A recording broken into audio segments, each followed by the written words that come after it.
I have a children's book that's Right. relatively new, I love, called Oh, Captain Snout and the Superpower Questions. It basically teaches kids to think about what they think about and to not believe every stupid thing they think. I And love that. 4-year-olds can do this. So one quick story. Yeah, please. My Love your stories.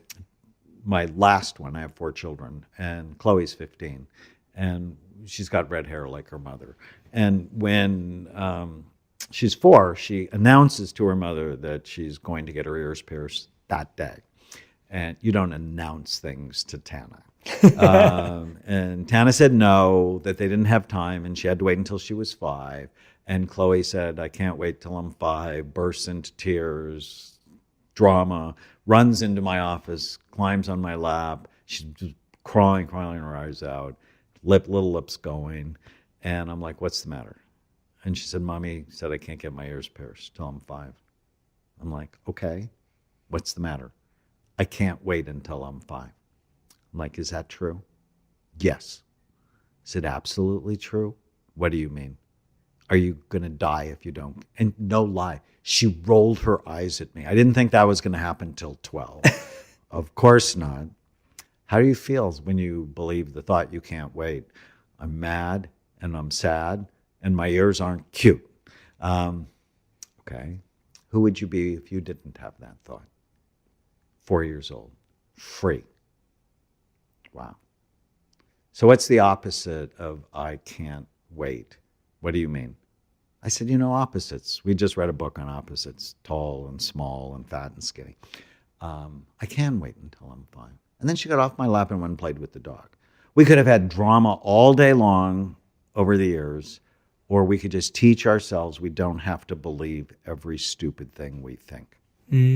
Wow, I love that. And that's incredible. The children's book, if you have kids, there you go. What was the name of the children's book again? Captain Snout. Captain and the Snout. Superpower Question. That's brilliant. I love that. That's incredible. And it's teaching kids how to think about what they think about. That's brilliant. That's amazing. That's something we could all use too. We should start there before this. It would be such a useful technique. That's amazing. Well, I get the parents to read it to the children so the parents will get the idea. Absolutely, absolutely. No, I think you're spot on that we've never been taught these things. We can't expect, if anyone's listening and watching right now, we can't expect to know these things. And so we have to look at alternative forms of educating ourselves. It's the only way. It's absolutely the only way. Now, the next in your mnemonic is about attachment. And this one fascinates me a lot because when I lived as a monk, we focused so much on detachment. And detachment was I've never got that quite down. Yeah. Because I'm totally attached to my wife, to my work, how the book does. I want to not be attached to how the book does, but I totally am. Right. And Well, thank you for being honest with us and yourself. I've written 13 public television specials. They've aired 100,000 times across North America.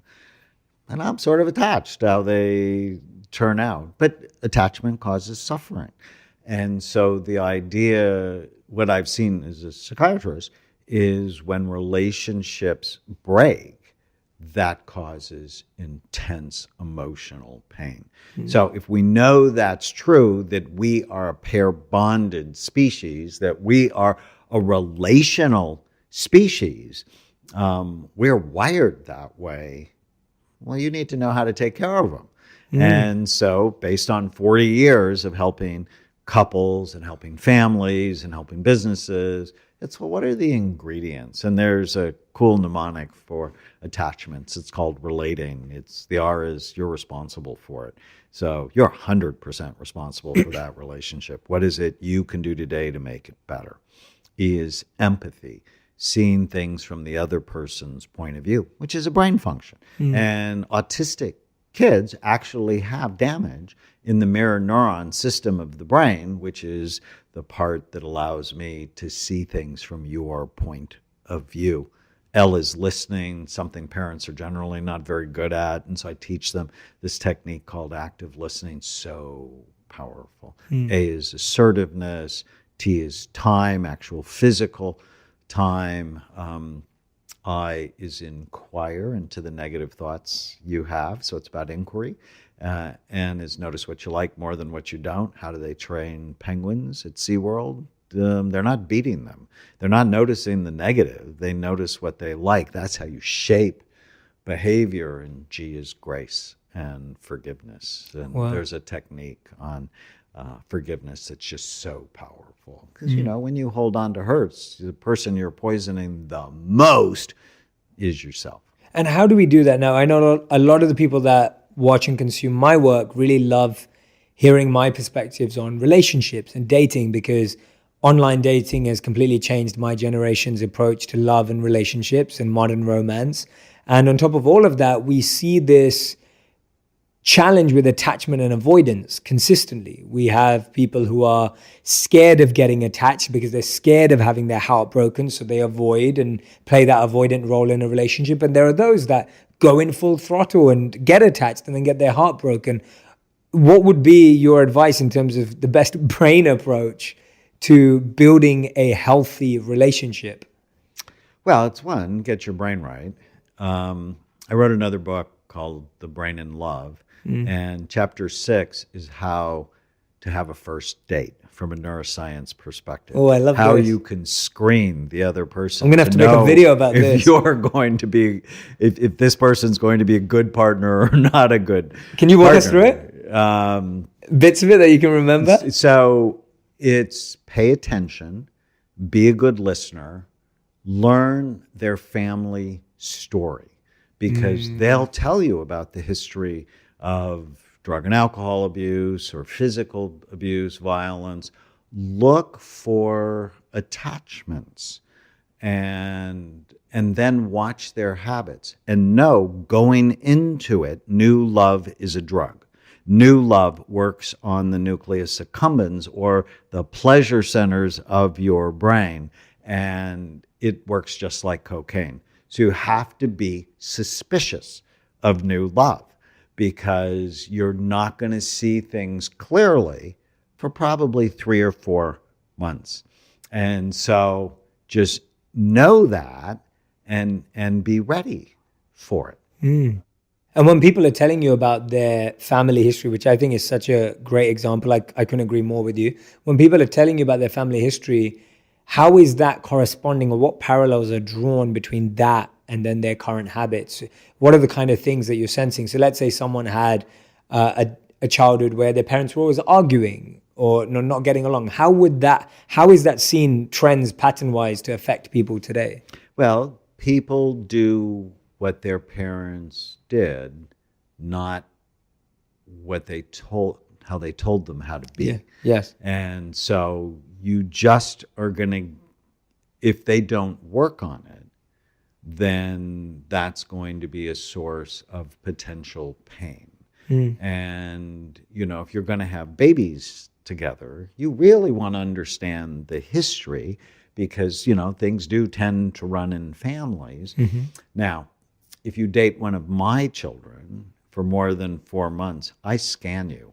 I'm not kidding about Wow. this. It's sort of like Meet the Parents, Yeah. but worse. But cooler. This is crazy. I love this. And do you have a scanner at home? Like, is there a special room? I go, like you haven't seen the clinic. Don't you want to see the clinic? And, you know, my Love this. oldest daughter married someone whose mother had paranoid schizophrenia and whose father killed himself. Now, did that mean I didn't want her to marry him? No. But if he had vulnerabilities, I wanted to make sure he was open to taking care of them. And he was. And he and I actually, he's a professor at Corbin College now, and we wrote an online high school course called Brain Thrive by 25, where we teach kids to fall in love with their brain and how to take care of their brain. So that early scan set up sort of a lifelong partnership for us. In fact, you know, I told you about my first wife, and she tried to kill herself. I got divorced about 18 years ago. And I told myself, if I ever got married again, I'm scanning her before we go to the next level. And when I met Tana, I just loved her right away. And I knew that was cocaine. Yeah. And I'm like, 2 weeks after I met her, I'm like, you know, you haven't seen the clinic. Do you want to see the clinic? And she was game, because she's a neurosurgical ICU nurse and she had a great brain. But by putting brain health toward the center of our relationship, it really helps us. 100%. Right? And she grew up in some serious craziness, right? So I'm not advocating looking for the perfect person because there are very few of them. But I knew with her history that she could really deal with a little bit of EMDR. It's a psychotherapy for past trauma. And it was so helpful to her. And we never fight with each other. Wow. And it's awesome. But, if you go out on a first date with somebody and they have 3 drinks to manage their anxiety, that's a bad sign. I know that was sort of in the new movie A Star Is Born. That was, part of it. But that just means you're going to suffer. I'm not a fan of alcohol and marijuana just because of what I've seen them do to the brain. Yeah, I'd love to dive into that actually. And before we do, I was going to say the reason why I'm finding this so fascinating is so many of these were subconsciously my ways of observing my relationship to be with my wife right now, but I never even knew about it from this perspective. So one of the first things I asked my wife about was her family and her relationships with her family. And my wife comes from an incredible family. Her parents are extremely respectful to each other, have a wonderful relationship. My wife has an incredible relationship with her father, and I knew that was going to play into our relationship. And these were almost truths that I was looking for unknowingly without knowing that there was science to back it up. So for me, it's... Right, because chronic fighting Yeah. is a sign that something's not right in their brains. Yeah. Right? Because ultimately you marry someone who becomes your best friend or your worst enemy. And if you're not acting respectfully, sometimes it's because the brain doesn't work hard enough and people become conflict driven as a way to turn it back on. They don't know it. It's not conscious. It's Pavlovian. Other times their brain has an OCD pattern, obsessive compulsive pattern. And if things don't go their way, they can't stand it. And so in order for you to get them to do what you want, you actually have to tell them the opposite of it. And it's a lot of work. Yeah. But you can balance the brain. And I did a study once called the Couples from Hell study. Okay. We studied 500 couples who failed marital therapy and wanted to be together. And 85% of them, one or both of them, were struggling, right? I mean, if people just buy this really super simple idea, your brain is involved in everything you do, how you think, how you feel, how you act, how you interact, then why wouldn't a marital therapist, the first thing he or she should do is scan your their brain and go, is it healthy? Does it work too hard? How can I balance that? But no marital therapy program teaches anything about the brain. They're all teaching these outdated methods of better communication and problem solving. But if you don't have a computer that'll run the software program, it's not going to work. Wow. So we're actually not dealing with the root of the issue at all. We're not dealing with it at all. And the issue is always in those 4 circles, right? There's a biology, a psychology. And so the Brain Excel format, B is biology, the rational mind is psychology, attachments is the social circle, and I, or inspiration, is the spiritual circle. It's why are you here? Why do you care?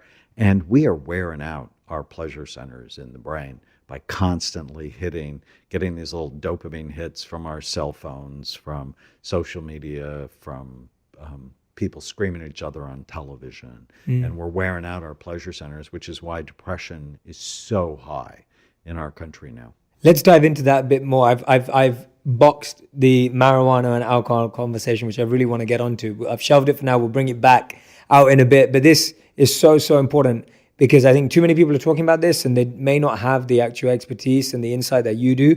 What do you mean by our pleasure centers being worn out? What does that actually mean? And how is that leading to depression? How is that leading to the challenges we see in society? So you have these 2 areas deep in your brain. They're part of a big group of cells called the basal ganglia, and within them are called the nucleus accumbens. And when you push on them, and you push on them with the neurotransmitter dopamine, you feel good, sort of like the jackpot that I said when I first started doing scans. It's like, I love this. I love it when people get well. I have meaning. I have purpose. My education is working to benefit these people. Well, cocaine does that too. Oh, I love that. Pornography can do it. A scary movie can do it. Jumping out of an airplane can do it. And the more you do it, the more it begins to wear out your pleasure centers. So it takes more and more in order to get the same response. And so in Feel Better Fast and Make It Last, I talk about the dopamine dump versus the dopamine drip, right? So you want to drip dopamine onto your nucleus accumbens so that way it keeps them stimulated and happy, as opposed to the dump, the scary movie, pornography, cocaine. Because if you hit them too often, and interestingly, people who are obese, their nucleus accumbens doesn't react like other people. It's sluggish. It's slow to react than if you're at a healthy weight, because those really high calorie, high sugar, high fat foods, when it hits it over and over with dopamine, it just begins to wear them out. Wow. So you need more and more Got it. to feel anything at all. And, you know, having treated many drug addicts through the years, is the drug addicts tell you initially the drugs made them feel awesome. And then they use the drugs to prevent the depression. So just so they would attempt to feel normal. But then, you know, the addiction cycle kicked in and they were hooked. So you want to always protect your pleasure centers. And with social media, I did a show with Dr. Oz on Tinder. And, you know, swipe left, swipe right. And for the person who was getting lots of positive responses, his brain actually looked happier. But many of the other ones, their brain started to look depressed when they weren't getting the response they had hoped for. Yeah, I love that you brought that up. I saw that. I highly recommend it. You can go and check it out with Dr. Oz and Dr. Amen. I highly recommend it. It was brilliant. and it's so fun to see it, because what's the difference then between the dopamine dump, the dopamine drip, and then purpose?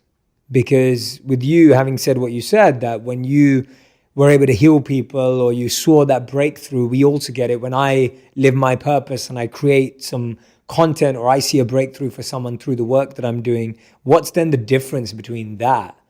You're getting this constant drip that keeps your pleasure centers healthy. Right. Plus, you're not doing anything that's damaging them. I mean, it can keep it going on and on. But say, for example, you're a rock star and you get the high from being on stage over and over again. You don't feel right because too much dopamine has hit your nucleus accumbens. And I have a prayer for the young stars I see. It's, dear God, please don't allow me to be famous before my frontal lobes have developed. And your frontal lobes really don't develop in girls until they're about 25, and in boys until they're about 28. So you see why all these young stars get into so much trouble, because they don't have the forethought, the judgment, the impulse control. It's all prefrontal cortex stuff to manage their nucleus accumbens. And so there's think of it as the elephant and the rider. So your pleasure center is really the elephant. I mean, it drives you toward whatever behavior. The prefrontal cortex is the rider, and it directs you. So when the rider is inefficient or ineffective, or it's not there, it just ruins your life. So you need a strong prefrontal cortex to break your pleasure centers, or you end up doing all sorts of completely stupid things. Wow, that's amazing. So, and for women, it's 25 on average, men, it's 28. That sums up so much. So I never recommend, and would never let my children go too far from home to go to college, because they're right in the middle of massive brain development. The most important brain development occurs between about 15 and 25. And people think, oh, it's all from 0 to 3. Yeah, wow. And it's like your prefrontal cortex is getting myelinated, which means it's really developing from 15 to 25.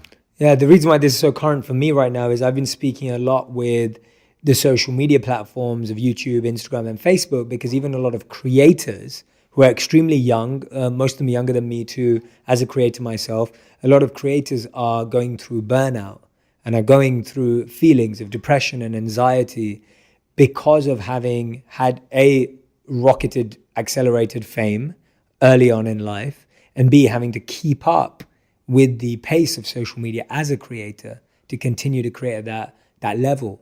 So their pleasure centers are worn out when they don't have frontal lobes to modulate it. But what you did, I mean, you spent time meditating and really developing your brain. We haven't talked about that, but I've actually published 3 studies on a Kundalini yoga form of meditation called Kirtan Kriya. Yeah. And it activated the prefrontal cortex and it calmed down the limbic or the emotional brain. So it had that very nice balancing effect. And it's like a 12-minute meditation, right? This isn't hard. Or my favorite meditation, a loving kindness meditation, developing practices to balance your brain. It should just be part of school. But unfortunately, you know, school really hasn't been redesigned in 110 years. And I often think of Paul Simon's song, Kodachrome, which starts off with, when I think back on all the crap I learned in high school, it's a wonder I can think at all. And that's why we developed our high school course, because come on, it's like teach them practical things like how to manage the organ that's going to run everything in their life. Absolutely. And then, okay, now you've got me. Now you've got me thinking of a million things. The next thing was around that. So the research that you've done on meditation and the brain, what are the specifics? So you say at Kirtan Kriya there of Kundalini Yoga. What were the direct, a bit more detail around the direct impacts of that meditation on the brain? What was actually happening? So we did 3 studies on it. And the first study, what we found, activation of the prefrontal cortex. And we're not the only one. They've done a lot of studies at the University of Wisconsin. And calming of the emotional brain. It also dropped activity in the parietal lobes. That's the top back part of your brain. That's sort of where you sense space and time. So during that time, the 12 minutes seems like it actually went by in about 3. So things become...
timeless.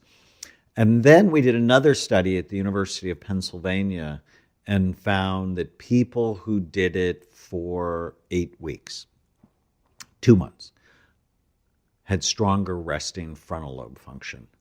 And that's like the holy grail of brain science. Is if you want anything, you want big fat frontal lobes, because that's what makes us human. 30% of the human brain is the prefrontal cortex, 11% of the chimpanzee brain, 7% of your dog's brain, 3% of the cat's brain.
right? This is the part of us that makes us human, and it's called the executive part of the brain because it's about focus and forethought and judgment and impulse control and organization, planning, empathy, learning from the mistakes you make. So it's where you play chess. It's where you're not just thinking about the moment, oh, I can take your rook.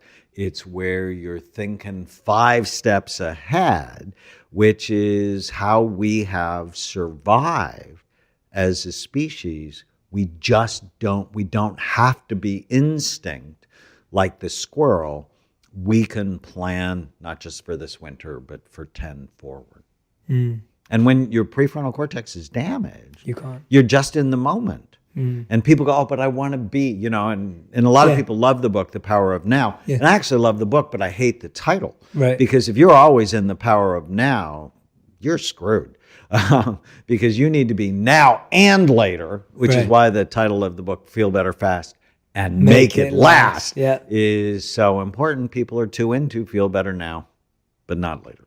Yeah, and let's dive into that too. This is, if you're listening and watching this right now, if you're just listening, you can't see my face. I'm blown away. I'm in awe because I feel like there's so many, cliches are not the right word, but there's so many things that are thrown about in this world right now about these themes and topics, and we take them as reality, but then getting to sit with you, and I almost feel like now I need to go and buy all your books and read all of them. Thank you. Not just this one. That's genuinely how I feel right now. Like I'm about to walk out of here and ask my team to order every single one of your books, and I feel like I have to sit with them for weeks because I feel like you're giving me such a refreshing perspective on so many things that I feel I know subconsciously, things that I've known without the backing of science. But to hear that from your perspective is fascinating. One of the big ones for me is purpose is such a big part of my life. I became a monk because of purpose. I left being a monk because of purpose. I married my wife because of purpose. I do what I'm doing right now with you because of meaning and purpose. Is purpose critical to happiness in life? Or can someone be happy without purpose? They probably can. It's just a heck of a lot easier to be happy with purpose because we are a relational species. And purpose can take a number of forms. It can be helping other people. It can be developing personal skills. Like I have a ping pong coach because I love playing. It keeps my brain young. It makes me happy. Or it can be doing something massively important at work. My favorite book, or at least it's in the top 5, is Man's Search for Meaning by Viktor Frankl. Yeah, absolutely. And me too. He was younger than Freud, but they were competitors in the sense that Freudian psychoanalysis was very powerful in psychiatry. But he developed a kind of therapy around logos therapy or meaning therapy. And I'd so much rather talk to my patients about meaning than their love relationship with their mother, right? It just never went anywhere with me and that whole thing. But getting people into why you want to be well, why are you on the planet? What is your deepest sense of purpose? And too often in the younger generation,